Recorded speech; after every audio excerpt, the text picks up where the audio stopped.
이론 강의 때도 설명했지만 우리나라 권리구제는 항고 중심, 항고 소송 중심으로 되어 있고 그 항고 소송의 대상의 중심이 또 행정행위거든요. 그래서 요즘 이제 판례가 그 대상적 격을 굉장히 넓게 인정하는 그 이원설에 입각한 판례들이 최신 판례에 많이 쏟아져 나오고 있는데 그래도 아직까지 중심은 행정행위예요. 자, 행정행위와 권리구제에 관한 쟁점을 사회 보충 자료죠. 사회 보충 자료 2페이지 보면 그 소송 요건에 관한 게 원고적 격과 대상적 격이죠. 경업자는 경쟁업자 줄임말이에요. 동종업자. 그 신규 허가나 면허로 신규 특허로 침해되는 기존 업자의 영업상이익인데 허가업자는 원칙적으로 부정되는데 예외적으로 인정한 게 다 이유가 있죠. 보건위생, 공익과 관계되니까. 한지 약종상 이거는 뭐냐면 약국이 아니라 약방이에요. 한약업사, 이거 한의사가 아니라 한약업사예요. 그러니까 약종상이나 한약업사는 뭐냐면 그 면에 병원이나 보건소 이런 데가 없는 의료 취약 지역 있죠. 여기에 이제 약사나 한의사 자격이 없는 사람도 이 약을 취급할 수 있도록 한약이나 양약이나 취급할 수 있도록 그 유인을 하는 거예요. 유인을 하려면 그 면에서는 네가 배타적 독점적으로 너만 약을 판매할 수 있다라는 그런 보호 규정을 두게 된 거죠. 그 다음에 국가재정 고려한 거죠. 술, 담배, 주류제주 면허. 근데 담배에 관한 거는 일반 소매인과 군의 소매인을 나눠봐야 돼요. 일반 소매인끼리는 경쟁관계. 왜냐면 일반 소매인은 뭐냐면 여러분들 그 담배 간판 있잖아요. 그 동그랗게 네모에 동그랗게 돼가지고 거기다 담배 이렇게 써 있는 거. 그 간판이 보이니까 얘네들은 경쟁관계. 여기서 살까 저기서 살까. 근데 군의 소매인은 나중에 보지만 얘는 간판을 내부에 설치할 수가 없어요. 그러니까 그 건물 군에 있는 알만한 사람들만 이용하도록 한 거예요. 그러니까 밖에 있는 일반 소매인과 안에 있는 군의 소매인은 경쟁 관계가 아닙니다. 그 간판을 밖에 설치하지 않기 때문에 특허업자는 공익과 관계되기 때문에 법률상 보호이익이에요. 그래서 원고적 격을 판별하기 위해 허가 특허 이거를 구별하는 게 중요한 거고 그 다음에 허가 취소 철회 정지 거부로 인해 침해되는 이익 행정청에 대한 관계죠. 이거는 자유권적 기본권, 영업허가의 경우 직업의 자유가 침해되죠. 건축허가의 경우 토지재산권이죠. 원고적 격 인정되는 거예요. 그래서 허가는 아까 위에 관한 명령적 성질과 요 형성적 성질이 양쪽이 있다는 거예요. 경쟁업자에 대한 허가 이거하고 허가 받은 기득권을 취소 철회 정지 거부하는 거하고 이건 완전히 다른 사안이라는 거 알아봐야 될 거고 그 다음에 대상적 격은 원칙 인정되는데 공증에 관한 건 이제 판례가 굉장히 혼동스러워요. 그 다음에 본안 판단도 기속행위, 재량행위를 나눈 이유가 기속행위는 법에 위반은 바로 위법이고 법에 적합은 바로 적법이에요. 그 심사가 끝나요. 그러니까 위법성 심사 구조가 단순하다 그러죠. 근데 그 위법 적법 문제만 발생, 부당 문제는 발생하지 않죠. 그 전면적 사법심사 대상인데 법률의 문헌상 불분명할 경우 허가는 그 기속행위죠. 그 재량행위는 성문법에 위반은 바로 위법. 이건 똑같아요. 근데 성문법에 적합하다고 바로 적법이라고 할 수는 없고 좀 전에 우리가 군산지 조촌동의 안개하우스 사건, 청소년 보호법 시행령 사건 봤죠? 일반 법원칙, 아까 그 사건에서는 비례평등 원칙 이걸 추가적으로 심사해야 되기 때문에 위법성 심사 구조가 복잡하다. 또 재량행위를 그칠 경우 부당행위니까 사법심사 대상이 되지 않고 재량일탈 나면 위법일 때만 사법심사가 되니까 제한적이다 이렇게 말하는 거고 법률의 문헌상 불분명할 때 특허와 그 예외적 승인은 재량행위 따라서 기속행위와 재량행위를 구별하기 위해서도 허가 특허 사례를 구별하는 게 중요하다라는 거죠. 자, 교과서 이제 287로 올까요?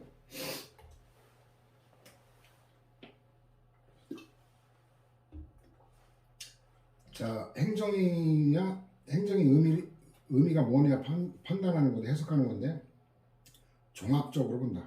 뭐 외울 것도 아니죠. 그 다음에 이제 제일 먼저 나오는 또 쟁점이 행정의 종류인데, 대인적, 대물적, 혼합적인데, 요양기관 업무 정지 처분의 법정, 이럴 게 없죠. 업무가 사람이에요. 사람이 아니죠. 그러니까 대물적 처분이죠. 당연히. 그래서 두 번째, 의료인 개인의 자격에 대한 제재가 아니라 사람에 대한 게 아니라 요양기관의 업무 자체에 대한 거로 대물적 처분의 성격이다.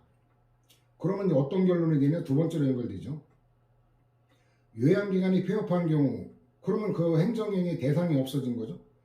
그러면 이제 시효가 되는 거죠. 그 다음 새로 개선한 건 옛날 거와 관계가 없죠. 그 배경을 갖고 이제 본문으로 가면 첫째 줄 끝에 요양기관이 폐업한 때에는 요양기관은 업무를 할 수 없는 상태일 뿐만 아니라 처분 대상도 없어졌죠. 그 요양기관 및 폐업 후 그 요양기관의 개설자가 새로 개설한 요양기관에 대해 업무정지 처분할 수 없다는 거. 침입적 행정행위의 근거가 되는 행정법규는 엄격하게 해석 적용돼야 되고, 이것도 앞에서 봤죠. 1편에서. 다음 줄, 해석이 문헌의 통상적인 의미를 벗어나서는 아니 된다는 법리에도 부합하는 거고. 다음 줄 가면 의료인이 속임수 등 부정한 방법으로 진료비를 거쳐 청구한 때에는 1년의 범위에서 면허 자격을 정지시킬 수 있고, 요양기관 개설자인 의료인 개인에 대한 제재 수단이 별도로 존재하죠. 따라서 제재 실효성 확보를 이유로 요양기관을 확장 해석할 필요도 없다. 결론은 안 된다는 거예요. 폐업한 요양기관과 새로 개설한 요양기관 업무 정지할 수가 없다라는 결론. 그 다음에 저러한 법리는 그 보건복지부 소속 공무원의 검사 또는 질문을 거부, 방해 또는 기피한 경우 요양기관 업무정지 처분 및 의료급여기관 업무정지 처분의 경우도 마찬가지다라는 거. 7심 판례라 알아둘 필요가 있어요.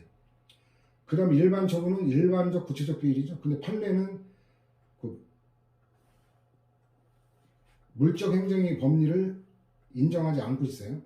횡단보도 설치로 보행자의 통행 방법을 규제하는 행위는 처분에 해당하죠. 근데 논거가 학설은 횡단보도 설치는 직접적 규율 대상은 도로라는 물건이에요. 그 도로에다가 이 표시를 해놓잖아요. 횡단보도 이렇게 괄호 해놓고 막 세로로 이렇게 돼 있는 거. 그러면 직접적 규율 대상은 도로라는 거니까 구체적 규율이죠.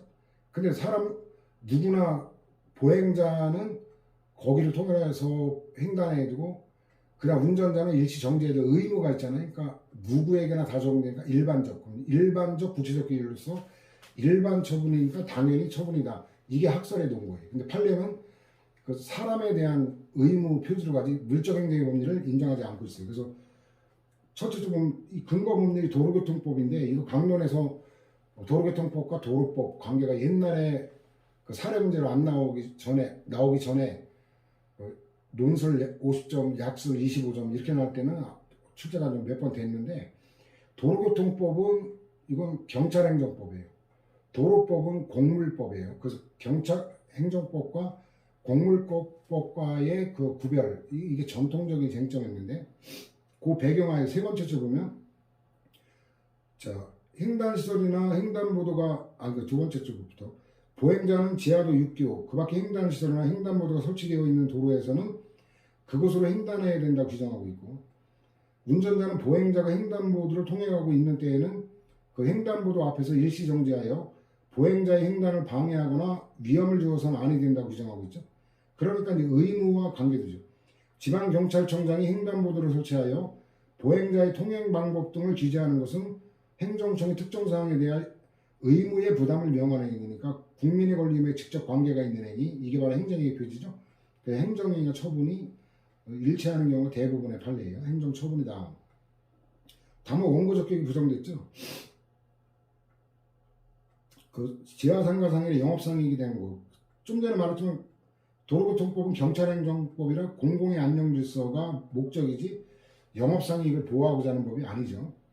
이 법은 도로에서 일어나는 교통상의 모든 위험과 장애를 방지 제거할, 위험은 장래고 장애는 과거에 이미 만들어진 거예요. 이런 게 강론의 경찰행정법 출제가 되는 논점이거든요.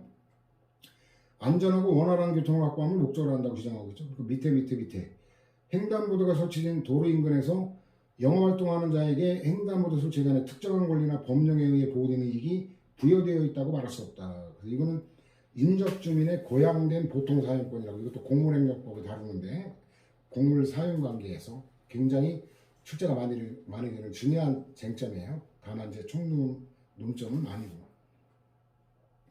그다음 재량행 기속행위가 방대한데, 그 전에도 말했지만 그 대부분의 그 현실에서 위반행위는 다양하거든요. 다양한 걸 획일적으로 하면 비례평등 위반 문제가 생기죠. 그래서 웬만하면 재량행위다라고 생각합니다. 그러니까 웬만하면 재량행위니까 재량행위를 예를 꺼놓고 기속행위라는 걸 정확히 이해하면 되겠죠. 자, 기속재량과 법규재량, 이게 155에서 인용했던 거죠. 그 검사이명 거부처분, 무하자 재량행사 청구권의 법리를 최초로 판시한 판례. 기속행위 일종이냐 재량행위 일종이냐가 일관되지 않다 지문 하나거리예요. 기속행위 내지 기속재량행위, 이건 기속행위 일종으로 봤죠. 근데 두 번째 보면 재량행위라고 할지라도 그 재량행위로 분류하죠. 기속재량행위인지 자유재량인지.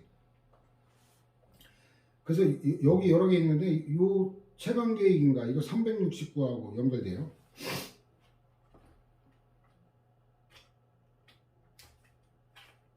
(369에) 보면 이건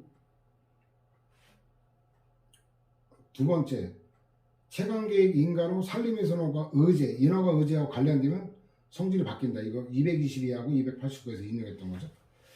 그 다음에 자유재량인데 이거 골 때려요. 3번 군의관의 전역허가. 군의관의 전역허가는 자유재량인데 맨 밑에 보면 공군조종사의 전역허가는 기속행위다. 303에 이거 아주 골 때려요. 303에 보면 맨 위에 판례 95하고 289 관련해가지고 봤죠. 이건 외우지 않으면 안 돼요. 그 다음에 그 3번 그 도표 보면은 자유재량이 일단 특허 예외적 승인은 별도로 어차피 외워야 되거든요. 그러니까 그 자유재량에 군인의 전역허가, 저게 그냥 군인의 전역허가 하면 조종사인지 군의관인지 되게 헷갈리게 되는데, 군의관하고 다르다. 그래서 이거는 상대적으로 결정해야 돼. 군의관이 출제된 건지 조종사가 출제된 건지 모르기 때문에 다른 지문을 꼼꼼하게 볼 필요가 있어요. 이렇게 출제되면. 그 다음에 허가 처분을 취소 처리함으로써 불이익을 줄 경우 기속재량이다. 불이익을 주는 경우는 기속재량이죠. 함부로 불이익을 줄 수가 없으니까. 그 다음에 그 용도 변경 허가, 이거는 수익적인 것도 자유재량이라 외우기가 어렵진 않아요. 아까 군인의 전역과 그거만 하나 외우면 되고, 구별 실익에 관한 건데 행정쟁송과의 관계인데 그 일탈남용이 있으면 다 사법순사 대상이 된다는 거예요. 결론은 똑같죠. 그 기출주석에 띄어쓰기가 안 돼 있네. 정보표에도 저런 거는 아주 깨알 같아가지고. 그 다음에 부관의 허용성 여부인데 이거 뒤에 다시 봐요. 제목 보고 넘어갈 건데, 사립학교법상 이사의 소집 승인, 이거는 기속행위라는 전제를 깔고 봐야 돼요. 그 부관으로 시기장소를 지정할 수 없고, 붙였다 하면 무효로, 그럼 무효면 부관이 없는 거니까 부관이 붙지 않은 단순 소집 승인 행위가 있던 거로 보아야 된다. 그 다음 요건의 충족과 효가 부여인데 이 재량행 개념 잘 음미해야 돼요. 요건이 충족했을 때 발급할 수 있고 안 할 수도 있다는 얘기지, 요건 충족 안 된 걸 발급할 수 있다는 얘기가 아닙니다. 그래서 되게 쉬워요. 개념만 의미하면. 귀하 요건을 갖추지 못했어요. 그러면 불허가 처분을 해야 되는 거지, 이런 경우까지 선택의 자유가 있냐. 요건이 충족됐을 때 법률허가를 부여할지 말지에 그 선택의 자유가 있는 거지, 요건이 충족이 안 된 경우하고는 관계가 없다. 그 다음에도 그 도로점용허가를 받은 자가 감면사에 해당하는 경우, 이 감면 여부는 재량이에요. 근데 그 규정된 거 이외의 사유로 감면할 수는 없다는 거죠. 이 감면 사유에 라는 요건을 충족하지 않으면 휴가를 부여할 수 없다. 이거 똑같잖아요. 그 다음에 기속행위와 재량행위에 대한 사법심사 방식인데, 자, 이거는 보충자료를 잠깐 보고 올까요? 3페이지 보면 그 재량행위에 대한 사법심사 방식인데, 이게 청소년 보호법이거든요. 1천만 원 이하의 과징금을 부과증서할 재량행위로 되어 있죠. 근데 완전 심사 방식, 판단 대체 방식은 안 된다는 건데, 이건 뭐냐면 1원에서 1,000만 원 이하 전법원 중에서 가장 타당한 금액을 법원이 결정해요. 내가 볼 때 이 정도는 뭐 500만 원 정도가 타당한데 이래놓고 행정청이 선택한 그 결과를 봤더니 800만 원, 너무 심하다. 그러니까 300만 원만 일부 취소한다. 이거 안 된다는 거예요. 그럼 제한심사 방식이 뭐냐? 얘가 그 선택한 결론 800만 원 얘만 놓고 위법이냐 아니냐 심판해서 위법이라고 판단할 때 800만 원 전부 취소 판결을 내준다. 이거예요. 자, 이걸 배경으로 자 291에 볼까요? 이게 2008년부터 제가 노량진에 일타 강사로 올라간 게 2008년인데 그때 저만 100% 적중했고 그때 일타 강사가 40% 적중했어요. 그래가지고 공개적으로 미안하다고 사과하고 막 이럴 정도로 그때 2008년도에 제가 1등으로 올라가게 된 그 해인데 그때부터 매년 출제됐어요. 근데 최신 기출만 남기다 보니까 이게 얼마나 많이 출제되는지를 알 수가 있죠. 그죠?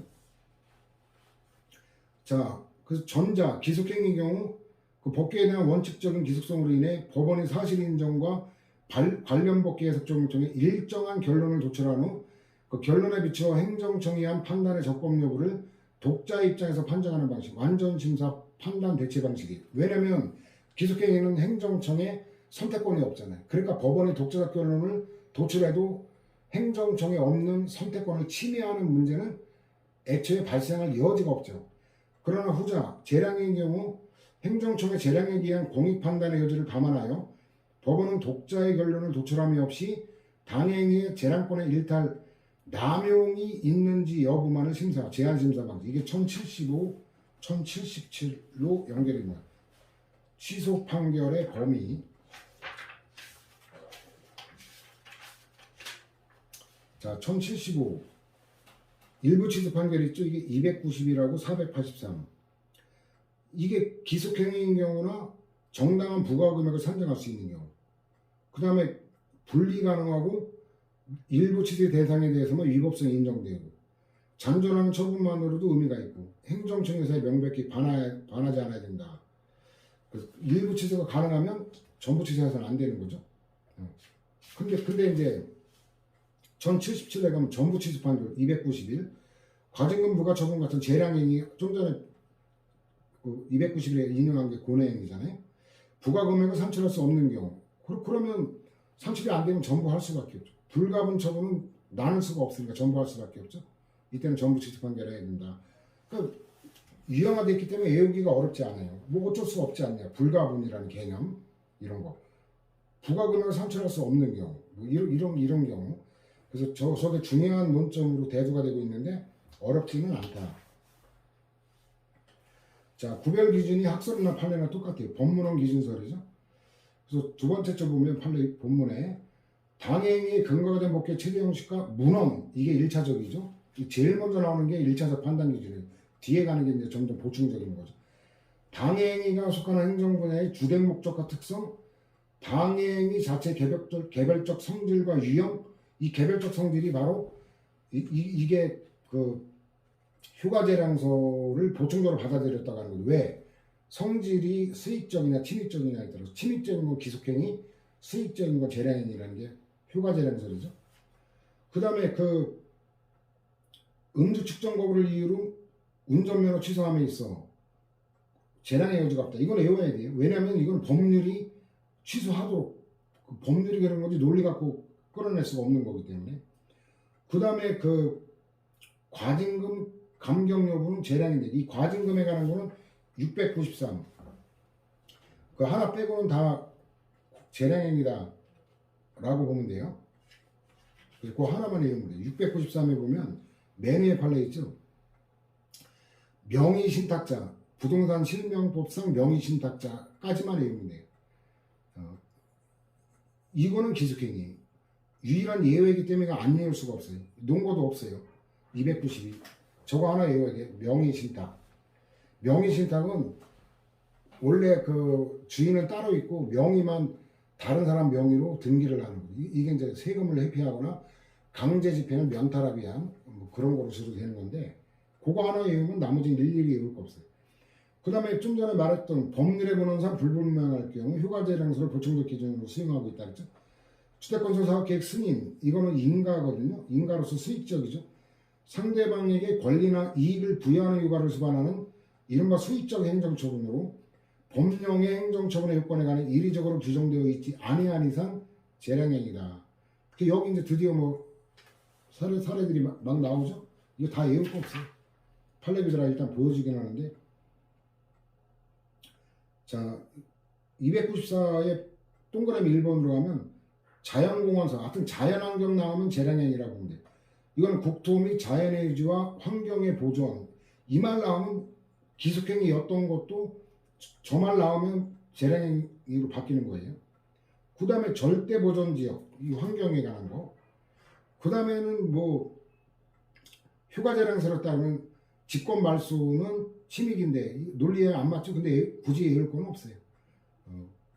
여기 다 뭐 외울 거 없고, 그냥 부담 없이 한번 읽고 보면 돼요. 양은 꽤 많은데, 자 그래서 뭐 이 많은 걸 다 외울 이유가 없고, 302에 가면 그 기속행위에 관한 거는 특히 이제 기출주석이 있는 거 무조건 외우고, 나머지도 반복해서 외워지면 외워두는 게 좋긴 좋아요. 근데 생으로 한 문제를 이렇게 재량행위냐 기속행위냐 그렇게 출제하는 경우는 없기 때문에 질문 하나 몰라도 다른 질문 갖고 정답 보는데 지장이 없으니까 무리하게 외우려고 할 필요까지도 없다. 여기 논거가 없기 때문에 그냥 뭐 외울 수밖에 없고, 이 난민 인정에 관한 건 법적 성질이 분류가 특허인지 뭔지가 명확하지 않아요. 그래서 일단 기속행위라는 거 외워둘 필요가 있고, 그 다음에 동그라미 3번 보면 난민을 보호받기 위해 스스로 박해 원인을 제공했다고 해서 난민 인정 거부할 수 없다. 스스로 원인 제공했다고 해서, 이거 안 보면 헷갈리는 판례라 눈여겨보면 될 거고, 그 다음에 박해 가능성 부정하기 요건인데 외울 게 없어요. 출신국의 상황이 현저히 변경되어 박해 가능성이 명백히 소멸했다고 할 특별한 사정, 이건 뭐 외울 것도 없잖아요. 그죠? 그 다음에 그 다음 판례는 이미 봤고, 그 8번 보면 아주 재미있는 사건인데, 여성 교육공무원이 육아휴직 기간 중에 다른 자녀를 출산하거나 또는 출산이 예정되어 있어 공무원 복무 규정, 이게 여러분들 이제 그 합격되면은 공무원 복무 규정 이거 숙지하고 있어야 돼요. 그러지 않으면 여러분들 그 징계 사유에 해당될 수가 있어요. 그래서 이거는 반드시 숙지해야 될 거고, 그 다음에 이제 여러분들 급여 규정, 그 수당에 관한 거, 이런 것도 남의 일이 아니죠. 그때 보면 쏙쏙 들어올 거예요. 그 다음에 이제 출장 가게 되면 이제 그 여비 규정이 있죠. 또 그거 내가 얼마 받게 되나 아주 관심이 또 쏠리지 않을 수가 없죠. 계급별로 다 다른데, 그게 출산휴가 요건을 갖춰 복직 신청을 하거나 미리 출산을 이유로 복직 신청을 하는 경우 임용권자는 출산휴가 개시 시점에 복직 명령과 동시에 바로 또 출산휴가를 허가해야 됩니다. 두 번째 쪽 보면 더 이상 기존 자녀 양육을 위해 휴직할 필요가 없는 사유가 발생할 때 해당된다는 것. 출산휴가 요건을 갖추면, 육아휴직 중인 여성 교육공무원이 출산휴가 요건을 갖춰 복직 신청하는 경우는 물론 그 이전에 미리 출산을 이유로 복직 신청을 하는 경우에도 임용권자는 출산휴가 개시 시점에 휴직 사유가 없어졌다고 동시에 복직 명령과 동시에 출산휴가를 허가해야 된다. 그래서 이건 재밌는 사건이에요. 그 보충자료 3페이지인데 사실관계인데, 이게 고양시 풍동중학교 이제 여교사였는데, 첫째 애 그 육아휴직을 받게 됐죠. 그런데 이제 그 동안에 둘째를 임신한 거예요. 그러니까 출산 예정일이 11월이에요. 그러니까 그 출산휴가 이걸 다시 받으면 3달인가 몇 달간 이 봉급이 나와요. 근데 그것 때문에 육아휴직을 계속하는 것보다는 일단 복직을 해서 출산휴가를 다시 받는 게 몇 달치 공급을 또 더 받게 되는 그런 이익이 있죠. 그래 문의했는데 안 된다고 했던 거예요. 그 원심 판결은 그 재밌는 게 뭐냐면 11월에 출산하면 그 출산휴가 받았다가 출산휴가를 그 한 달 정도 쓰고 12월에 방학 때는 또 수업이 없잖아요. 출근 안 하는 날이 많고. 그러니까 그때 다시 복직을 해서 출산휴가를 썼다가 그 복직을 해서 방학 기간을 지난 다음 새 학기가 시작되면 다시 둘째 애 육아이직. 그러니까 어때요? 복직해서 봉급을 받으면서 수업 부담이 없는 방학에 복직을 해서 새 학기가 시작되면 다시 육아이직을 해서 몇 달치 봉급을 또 받게 되는 얄밉죠. 어찌 보면 이래서 이게 다툼이 된 거예요. 그래서 여기 보면 그 진하게 하는 거 있잖아요. 첫째 자녀 육아휴직 기간 중에 둘째 자녀 출산을 이유로 복직하고 출산휴가를 받은 후 겨울방학이 되면 근무하다가 이때는 이제 근무 부담이 별로 없으니까 그다음 또 새 학기가 되면 다시 둘째 자녀에 대한 육아휴직으로 나아갈 수 있도록 복직을 허락해달라는 거예요. 이처럼 임의대로가 이제 멋대로라는 어감이 담긴 거죠. 육아휴직을 사용하게 되면 육아휴직 처리 지침과 업무 매뉴얼에서 규정하는 바와 같이 계획된 학사 행정이 상당한 차질을 빚을 우려가 있는 점. 이러니까 적법이다라고 했는데 파기가 됐죠. 그 대법원은 결국 좀 전에 먼저 받고 그 다음에 교육환경보호구역 옛날에 그 학교환경위생 정화구역 수를 위하는 식으로 변한다는 그게 이제 교육환경보호구역으로 이제 바뀐 거예요. 현행법에. 여기서 하여튼 이런 뭔가 보호구역, 개발제한구역, 지역지구구역 이 말 나오면 성질이 그 부법률이 적용되니까 성질이 다르다라는 감각은 이미 여러분들도 생겼죠. 건축법에 따른 건축물을 건축하려는 자가 제출한 교육환경 평가서 이걸 심사한 결과 그 내용 중에 교육환경 영향평가 결과와 교육환경 보호를 위한 조치계획이 시행규칙 불형이죠. 불형 형식인데 별표 이건 행정규칙 내용이라고 그랬죠. 그럼 판례는 행정규칙서를 취하는 거죠. 여기서 정한 평가 대상별 평가 기준에 부합하거나 그 이상이 되도록 할 수 있는 구체적인 방안과 대책 등이 포함되어 있는 경우 교육감은 원칙적으로 제출된 교육환경 평가서를 승인해야 된다는 이게 행정판례 연구에 실린 그 중요한 판례거든요. 최신 판례이고 네 번째 줄 보면 내용 중에 교육환경 영향평가 결과와 교육환경 보호를 위한 조치 계획이 다음 줄 보면 평가 대상별 평가 기준에 부합하거나 그 이상이 되도록 할 수 있는 구체적인 방안과 대책 등이 포함되어 있다면 교육감 원칙적으로 제출된 교육환경 평가서를 승인해야 되고 다만 교육환경 보호를 위해 추가로 필요한 사항을 사업계획에 반영할 수 있도록 사업 시행자에게 권고하는 한편 그러니까 이걸 이유로 단적으로 거부하는 것보다는 일단 승인을 하고 보완하도록 해야 된다는 거예요. 사업 시행으로 인한 교육환경의 피해를 방지하기 위해 교육환경 평가서의 승인 내용과 권고사항의 이행 여부를 계속적으로 관리 감독할 권한과 의무가 있을 뿐이다라는 거. 저게 그래서 굉장히 비판적인 내용도 포함해서 평석이 있던 건데 중소기업 판로 지원법에 따른 직접 생산 할인 취소 처분은 기속행위다. 저거 굉장히 중요한 논점이 기속력에 관련해 가지고 있는데 그때 보충자료 이미 만들어 놨거든요.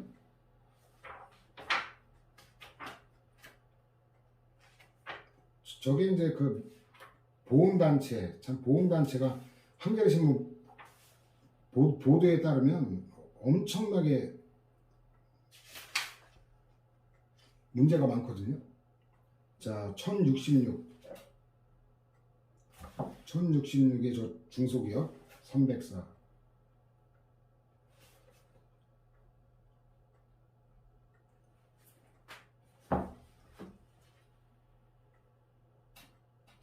저 기속력에 관한 논점은 굉장히 어려운 논점이 있기 때문에 지금 일단 페이지만 인용을 할게요. 여러분들이 예습차 안에서 한번 부담없이 한번 읽어보세요.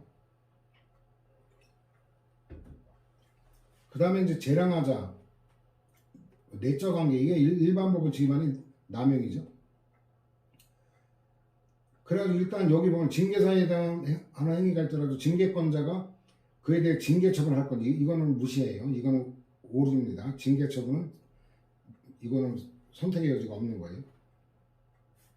그거 지적하려고 했던 거고, 그 다음에 문화재 보존을 위한 사업 인정. 사업 인정하면 공익사업에 해당하는 걸 인정하면 토지 수용이 가능합니다. 강제로 토지를 취득하는 게 굉장히 중요하죠. 사업 인정을 못 받으면 협의 시급해야 되는데, 이렇게 되면 이제 알박기 뭐 이런 문제도 생기고 그렇게 되는데, 이 문화재의 특성 뒤틀어낼 건 없어요. 그래가지고 뭐 3번 봐도 이익 형량, 환경 오염에 관한 거, 이거 외울 거 하나도 없어요. 그 다음 5번, 이거는 폐기물 처리 사업 계획서 적정 부적정 통보가 예비 결정으로 그 2차 사례 문제도 여러 번 출제됐던 중요한 판례인데, 이것도 외울 건 아닌데 한번 배경을 한번 잠깐 볼까요? 행정청의 당초 예측이나 평가와 일부 다른 내용의 감정 의견이 제시되었다는 등의 사정만으로 쉽게 행정청의 판단이 위법하다고 단정할 건 아닙니다. 이런 문장은 익혀놔야 돼요. 이때 제출된 폐기물 처리 사업 계획 그 자체가 독자적으로 생활환경과 자연환경에 미칠 수 있는 영향을 분리하여 심사 대상으로 삼을 게 아니라 주변 생활환경과 자연환경 상태를 기반으로, 요건 뒤틀어낼 수 있겠네. 분리해서 별개로 심사해야 된다. 이러면 이거 뒤틀릴 여지가 있네. 이거 좀 음미를 봐야 될 거네요. 더하여 제출된 폐기물 처리 사업 계획까지 실현될 경우, 자, 이거예요. 주변 환경에 총량적 누적적으로, 그러니까 그거 자체만 별도로 판단하는 게 아니라 총량적 누적적으로 어떠한 악영향을 초래할 우려가 있는지를 심사 대상으로 삼아야 한다. 그래서 요거는 폐기물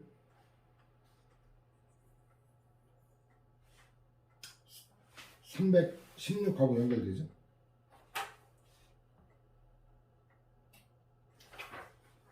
(316)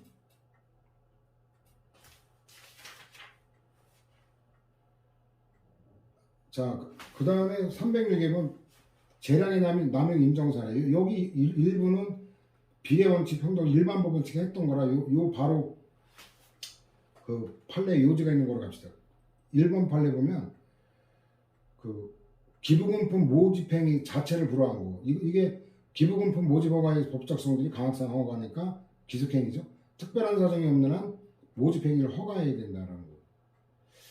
그 다음에 두 번째 보면 개인택시 운송사업 면허는 특정인에게 권리나 이익을 부여하는 행정행위로서 법령에 특별한 규정이 없는 재량행위고, 얘가 재량이면 관련된 거 그 일관되게 똑같이 판단한다 그랬죠.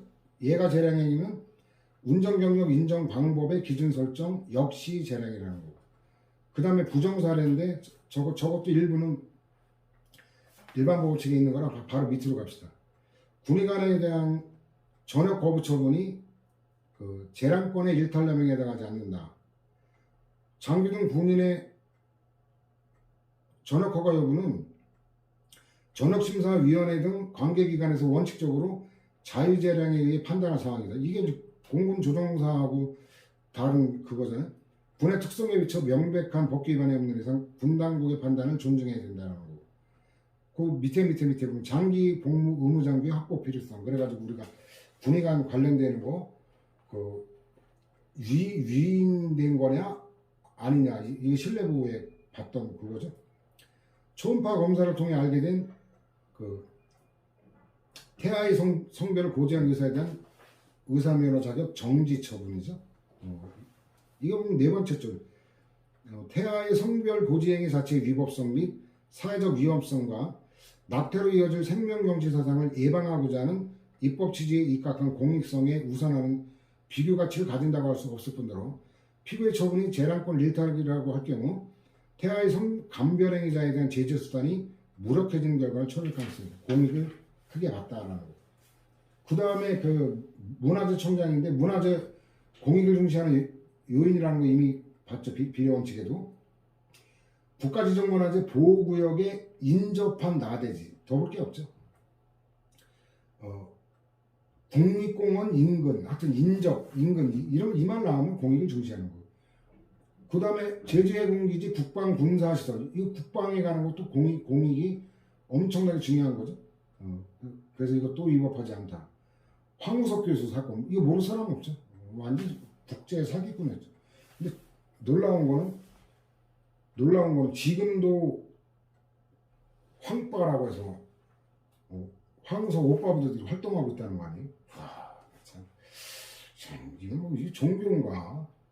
나는 그때 피디수첩 보도할 때부터 자꾸 말이 바뀌어가면서 수습이 안 될 정도로 말이 바뀌어가면서 아 얘가 거짓말을 하고 있다 확신이 가졌어. 지금 윤석열의 주특기도 거짓말 하니 점점 수습이 안 될 정도로 꼬여가죠. 이거 노노의 그 무기 한 나라를 세우는 데 있어서 가장 중요한 세 가지를 꼽아달라고 하니까 공자가 무기하고 그 다음에 그 먹을 거하고 그 다음에 신뢰를 들었어요. 그 다음에 하나를 제외하면 자로가 불었나? 그 제자 이름은 생각이 안 나는데 하나를 제외하면 뭐가 우선적으로 벌어져야 되니까 무기다. 그 다음에 먹을 거다. 마지막까지 남는 게 뭐냐? 백성의 신뢰예요. 그래서 유명한 문장이죠. 민무신 분립이라고. 백성의 신뢰가 없으면 분립, 나라가 설 수가 없다라고. 윤석열 논어 한번 읽어보길 바랍니다. 그 사기 갖고 거짓말 갖고 국가를 계속적으로 통치해 나갈 수는 없습니다. 황우석한테 배운 바가 없나? 재량의 흠결의태 불행사 이게 그 311엔 이게 원래 흠결의태 불행사 이게 508 원래 계획재량에서 처음에 받아들여진 게 이제 재량행위에도 판시가 인정되고 있다고. 508에 가면 그 형량하자 있죠. 그 형량 탈락의 태 조사하기라면 이게 308하고 연결돼요. 내용은 똑같아요. 그래가지고 처분의 근거법령이 행정청의 처분의 요건과 효과 판단에 일정한 재량을 부여했는데도 행정청이 처분으로 달성하려는 공익과 처분 상대방이 있게 되는 불이익을 전혀 비교형량하지 않은 채 처분을 한 경우 이거는 위법 사유가 된다는 거고, 그 다음에 임의적 감경 사유가 있음에도 전혀 고려하지 않거나 오인한 거. 그 다음에 세 번째 판례도 두 번째 영업정지 간의 감경에 관한 참작 사유가 있음에도 전혀 고려하지 않거나 오인한 거. 하여튼 이런 말 나오면 재량 흠결의태 불행사로 위법이다. 되게 쉽잖아요. 그 다음에도 마찬가지고. 다섯 번째 이 스티브 유 사건이 굉장히 많아요. 그 논점이. 그래서 여러분들 QR코드 하면 이제 판례 그 주석 그 보면은 요 번호 찾으면 관련된 논점을 한번 다 종합 정리 한번 해보세요. 원고 적격에 관한 것도 있고 그 행정 절차에 관한 것도 있고 여기 네 번째 줄 보면 재공간장 이게 공사였는데 그 LA 공사였나? 그 재공간장이 처분 이유를 기재한 사증 발급, 사증이 이제 비자예요. 비자인데 거부처분서를 작성해주지 않은 즉 문서주의 위반이죠. 갑의 아버지 스티브 유의 아버지에게 전화로 사증 발급이 불허되었다고 통보한 사안인데 이거 그 판단을 안 했다라는 논점인데 이거는 무효 사유예요. 형식 그 문서주의 위반은 무효다라는 거 출제가 여러 번 됐던 논점 절차법에서 다루게 될 거고 6번 가면 그 고려할 사항 및 사정을 고려하지 않고 이 말 다 이해가 똑같아요. 다 똑같아요. 그래서 이거는 이제 일단 기본적인 게 형량하자라는 계획재량과 관련해서 인정된 게 이제 행정행위, 재량행위에도 이렇게 도입되고 있다라는 그 일반론도 알고 저 문장 익히면 되죠.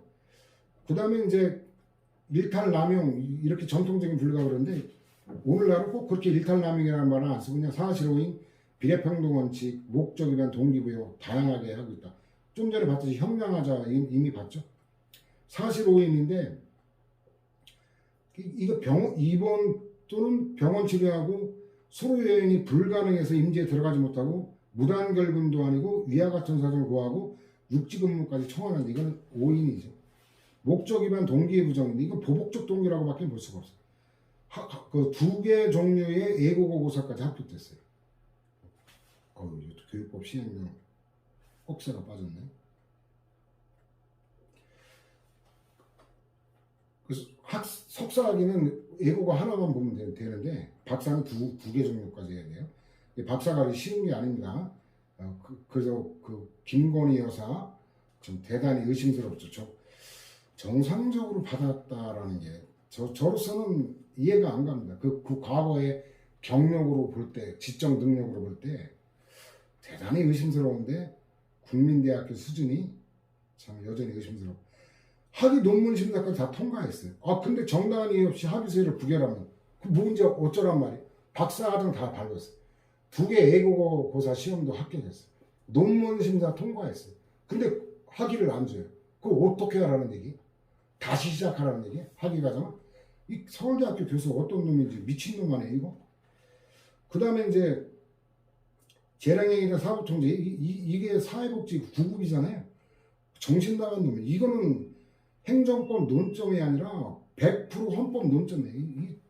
참 헌법인지 행정법 쟁점인지도 모르는 진짜 개 돌대가리가 사고친 건데 다시 나가기가 어려울 거예요. 그 뭐냐면 침해의 직접성인데 재량행위는 법령이 선택권을 준 거기 때문에 직접 침해한 게 아니잖아요. 그러니까 재량의 개념상 그 선택권 행사 결과가 침해 직접성 요인이지 법령이 직접 침해한 건 아니잖아요. 그러니까 이 개념을 알면 어렵진 않은데 세 번째죠. 기본권의 침해는 집행기관의 의사에 따른 집행행위, 즉 재량권 행사에 의해 비로소 이루어지고 현실화되기 때문에 법령에 의한 기본권 침해 직접성이 인정될 여지가 없다라는 거죠. 자, 이거 렉처 봐야 되나 어떻게 해야 되나 애매하네.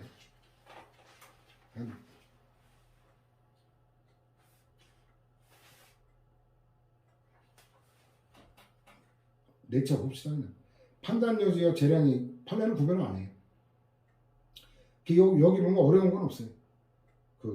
다 뭐 면접 전형 이거 그 분야에 관한 전문 지식이 있어야죠. 그러면 판례는 다 재량행위예요. 논술 사법시험 2차 논술 이거 전문적인 영역이죠. 역시 재량행위.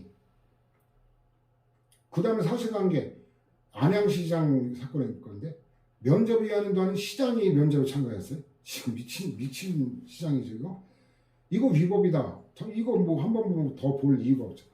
판단 여지가 인정되는 영역, 비대체적 결정 이게 시험 관련되는 건데 역시 시험 출제 재량행위다.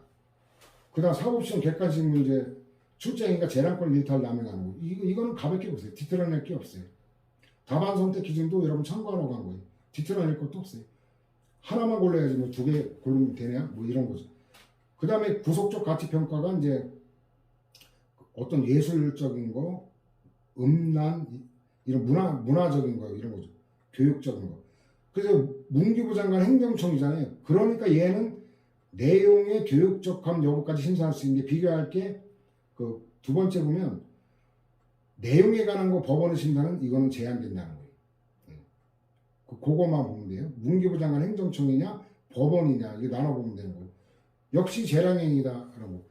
4번은 원고적 교육과 관련되는 거라 이거는 음미할 부분이 있어요. 이중 교과형 도서에 대해 검정 신청을 했다가 불합격 처분을 받으면 이러면 자기 불합격 결정 처분 취소 소송 제기하면 되는데 재미있는 친구예요. 그 처분이 위법하다고 해서 이 취소를 구하는 거 이거는 문제가 없어요. 근데 그 다음 줄 보면 처분과 같은 때 행해진 수학, 음악, 미술, 한문, 영어 과목의 교과형 도서에 대한 합격 결정 처분에 취소를 구하고 있는데 아니 자기가 불합격 결정 받았으면 불합격 결정 받은 자기 그것만 대상으로 제기하면 되지. 사촌이 땅을 사면 배가 아파 죽겠는데 저 합격한 놈들 합격 결정까지 취소하라. 엽기적이죠. 근데 원고들은 한문, 영어, 음악 과목에 관한 교과형 도서에 관해 신청했기 때문에 그 이외의 그 수학, 미술 이거는 신청한 바도 없기 때문에 법률상 이게 없다라는 거예요. 요런 걸 잘 봐야 돼요. 소송 대상이 뭐냐. 이런 경우 불합격 결정을 취소 소송 대상으로 제기할 수도 있고, 그걸 안 하고 저 합격한 놈들 저거 취소시켜달라 이렇게 할 수도 있고. 그 다음에 그 수정명령의 대상이나 범위 밑에서 두 번째죠. 역시 박정권 때 그 연도가 2013년이죠. 문구, 문장 등의 기재 내용 자체 또는 전후 문맥에 비춰 명백한 표현상의 잘못이나 재분 등 기술적 사항뿐만 아니라 객관적 오리짐을 바로잡는 것도 포함된다. 이거 수정명령이니까 상식이에요. 내용까지 포함될 수 있다. 유적 발부라고 이게 이제 그 실내보호의 공적간의 표명이 아니라고 권한의 주체가 다른 경주시 선도산자라 김춘추 태종무열왕이 붙여있는 산이 선도산인데 그 동산병원 종합병원 그 사건인데 역시 재량행위다. 그 다음에 그 7번 보면은 행정청이 의료법 등 관계법령이 정하는 바에 따라 신의료기술의 안전성, 유효성 평가나 신의료기술의 시술로 국민보건에 중대한 위해가 발생하거나 발생할 우려가 있는지에 대한 전문적 판단은 원칙적으로 존중되어야 되고, 행정청이 전문적인 판단에 기초하여 재량권의 행사로 한 처분은 원칙적으로 적법하다. 그래야지 이게 어때요? 맞는 거로 나왔죠. 그러니까 별로 출제돼봐야 애우려고 할 것도 없다는 거예요. 맞는 거로 지문 하나 정도 나오는 그런 놈이죠. 그 다음에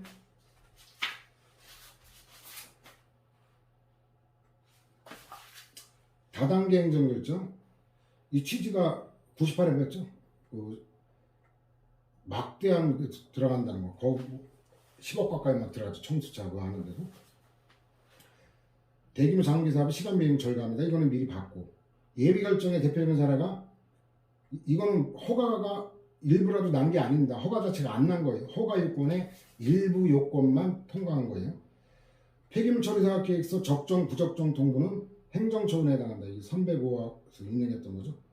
그 적정 통보를 받은 자만이 일정 기간 내에 시설 장비, 기술 능력, 자본금을 갖추어 허가 신청을 할 수 있으므로 결국 부적정 통보는 허가 신청 자체를 제한하는 등 개인의 권리 내지 법률상 이익을 개별적이고 구체적으로 규제하고 있어 행정처분에 해당한다라는 거. 주택건설 사업계획 승인이 재량행위면 사정결정도 재량행위.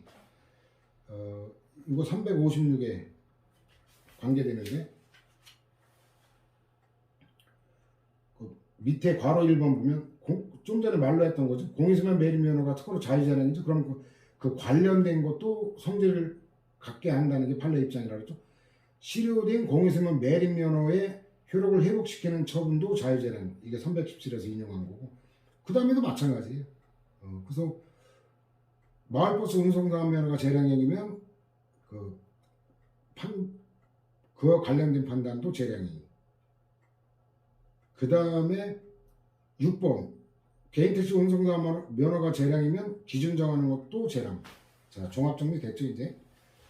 자, 그 다음에 건축허가는 기숙행위이기 때문에 역시 그 사정결정도 기숙행위다. 성질을 일치하는 것. 그 다음에 폐기물 처리 허가와 관련된 사업계획 적정 여부와 그에 관한 기준 결정 재량행위다.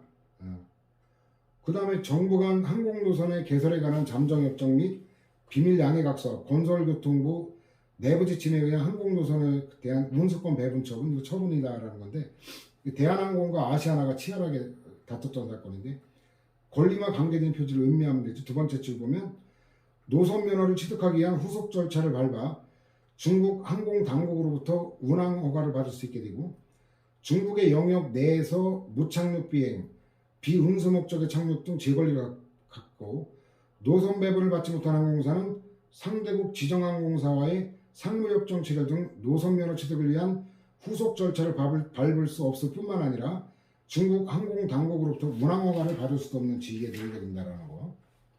그 다음에 재량행위라는 거 가볍게 보면 될 거고. 그 다음에 8번도 재량행위. 그 다음에도 재량행위. 뭐 특별할 거 없어요. 자, 부분허가. 이건 허가의 일부가 난 거예요. 일부지만. 이게 5개 논점에 있는 건데, 원자로 시설부지 인근 주민들에게 원고적격에 관한 논점 두 가지, 대상적격, 협의 소유에 관한 두 가지, 5개의 논점인데 방사성 물질 등에 의한 생명신체의 안전침해를 이유로 다툴 원고적격 인정. 그 다음에 이제 생명신체가 아닌 온배수 있죠. 원자로를 식히면 뜨거운 물, 한 40도가 되는 뜨거운 물이 바다로 들어가면 해양 생태계 파괴되죠. 그래서 온배수에 의한 환경 침해를 받지 아니하고, 이게 환경 영향 평가 대상 지역 안 인용했었죠 지난번에. 안의 건은 무조건 인정. 그 다음 원자력 부지 사전 승인 처분은 행정처분에 해당하고, 그 두 번째 단계인 원자력 발전소 건설호가 전에는 다툴 게 얘밖에 없으니까 협의에서 인정. 근데 후에는 걔를 다투면 되니까 이거 부정, 엽기적이죠. 원자로 및 관계시설의 부지 사전 승인 처분은 그 자체로 건설 부지를 확장하고 사전 공사를 허용하는 법률 허가를 지닌 독립된 행정처분이나 독립됐다고 하고 뒤에 가서 모순되는 얘기나 다음 주 보면 나중에 건설허가 처분이 있게 되면 건설허가 처분에 흡수되어 독립된 존재 가치를 상실한다는 거. 이거는 다단계 행정결정의 법리를 전혀 고려하지 않아 엉터리 판례라고 비판받는 거죠. 다단계 행정결정은 둘 다 행정행위 처분인 거거든요. 그 건설허가 처분만이 쟁성의 대상이 되는 것이므로 부지 사전 승인 처분의 취소를 구하는 소는 소의 이익을 잃게 되고, 따라서 부지 사전 승인 처분의 위법성은 나중에 내려진 건설허가 처분의 취소를 구하는 소송에서 다투면 된다라는 거죠. 그 다음에 이제 가행정행위라는 건데, 직위해제는 잠정적 조치로서 보직해제를 의미하므로 징계와 성질이 다르다. 이러면 일사부재경 지휘관이 아니다라는 거로 연결이 되는 논점이고, 그 다음에 가행정행위는 임시적 잠정적인 거니까 종국적 행정행위인 파면 처분하면 효력상실. 그 다음에 그 일사부재경 지휘관이 아니다는 거. 그 다음에 뭐 잠정적이고 가처분적 성격, 그 가행정행위라는 얘기죠. 자, 5번이 이제 최신 판례 영거푸 국가직구법에 출제됐는데, 공정거래위원회가 부당한 공동행위를 한 사업자에게 과징금 부과처분, 선행처분을 한 뒤에 그 다음 다시 자진신고 등을 이유로 후행처분, 감면처분한 경우에, 그러면 이거는 이제 감면처분이라면 당초 이거는 흡수되니까 이거는 선행처분의 취지를 구하는 소는 부적법하다.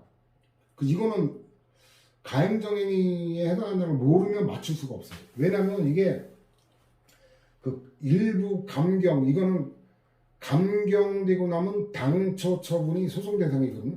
그래서 그 지식만 갖고 있으면 저걸 당할 수밖에 없어요. 그래가지고 저게 출제가 자주 되는 거라고 저는 판단하는데, 자 1005 보면은 1005페이지 보면 그 중간에 동그라미 있잖아요.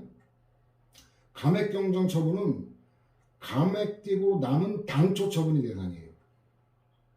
그 종국적인 감액 그게 아니라 320 1005하고, 그러니까 이 판례는 안 보면 맞출 수가 없죠. 그래서 이거는 통상적인 감액 경정 처분이 아니라 그 옛날 걸 잘못했다고 해서 경정하는 그런 사안이 아니라, 잘못을 시정하는 경정이 아니라 그 공로에 대한 배려 차원으로 하는 사실관계가 다른 거예요. 자, 후행처분은 자진신고 감면까지 포함하여 처분 상대방이 실제로 납부해야 할 최종적인 과징금액을 결정하는 종국적 처분이고, 선행처분은 이러한 종국적 처분을 예정하고 있는 일종의 잠정적 처분으로서 가행정행위라는 얘기죠. 후행처분이 있을 경우 선행처분은 후행처분에 흡수되어 소멸한다는 거죠. 그래서 어떤 사건인가 한번 참고로 보충자료를 해놨는데 4페이지 보면 주식회사 정식품이 들통났어요. 담합한 게. 그 현장 조사를 받게 되자 자진신고와 아울러 감면 신청을 했는데, 그래서 기준일이 자진신고일이냐, 근데 이제 얘가 그 자기 담합에서 빠지겠다, 중단하겠다 취지 통지를 하는 거하고 날짜가 다르죠. 그러니까 어느 날에 감면효과가 발생하느냐 갖고 다퉈진 거예요. 그래서 대법원 판결은 저 요지에 나온 거 말고 저건 가행정행위 논점이고, 참고로 이제 보면 좋은 게 부당한 공동행위에 가담한 원고가 2010년 3월 22일 그 적법하게 자진 신고를 함으로써 부당한 공동행위에서 탈퇴하는 의사표시와 함께 합의에 반하는 행위를 한 것으로 평가할 수 있기 때문에 달리 원고에 대한 자진 신고자 지위 확인이 취소되는 등의 사정이 없는 이 사건에서 원고가 부당한 공동행위를 종료한 날은 자진 신고일이 된다는 거예요. 원심은 그렇게 안 봤는데 그 원심은 자진 신고를 한 경우에도 부당한 공동행위를 종료하려면 그 합의에서 탈퇴했음 알리는 의사표시를 한 그 날이 돼야 된다고 잘못 봤다. 그 사건입니다. 그래서 이게 행정행위 내용에 관한 건 뭐 굉장히 방대했잖아요. 방대했는데 뭐 실제 그 소요되는 시간은 얼마 안 걸리잖아요. 그죠? 그래서 이 양적인 거에 대해서 여러분들은 크게 부담을 느끼지 않아도 된다라는 겁니다. 행정의 내용 또 이제 내용, 그다음 부감, 성립 및 효력 발생 요건, 효력 하자. 아직도 행정위는 갈 길이 멉니다. 다음 시간에 또 진행하도록 합시다.